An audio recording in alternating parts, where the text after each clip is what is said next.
Derniers ajustements avant le début de 3 jours de folie. Émilie Dijou, 35 ans, originaire de Sillaos, est responsable administrative et financière. Depuis 2016, le SAKIFO propose un système de paiement digital qu'elle gère et qui est aujourd'hui utilisé par 80% des festivaliers. Ça se prépare des mois et des mois en amont du festival. C'est une petite fourmilière, il faut que tout soit bien paramétré.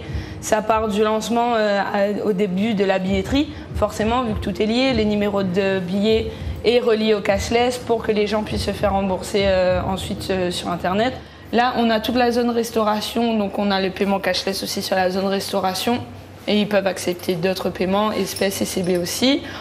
Et le travail d'Émilie demande rigueur et organisation. Avec le SAKIFO, en 10 jours, près de 500 emplois directs sont créés, 2,5 millions d'euros dépensés. Tout ça est validé par Émilie, la grande gestionnaire. Les femmes qui l'entourent la suivent les yeux fermés. Elle est carrée, j'aime beaucoup ça et elle m'apprend énormément de choses. J'aime sa façon qu'elle a de m'apprendre les choses et on s'entend bien parce que justement on a plus ou moins la même vision des choses sur le travail.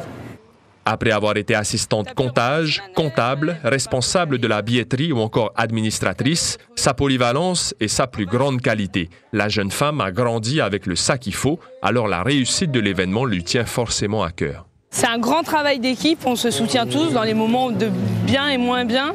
Et en fait, forcément, si on n'est pas tous là ensemble à s'entraider, il n'y a pas de festival. Donc ça a toujours été une grande famille, ça le sera toujours. Et c'est comme ça, et c'est pour ça qu'on aime ce festival SAKIFO. Le marathon du SAKIFO d'Émilie et toute son équipe a débuté il y a plusieurs mois. Le relâchement, ce sera pour la semaine prochaine, à la fin de l'événement.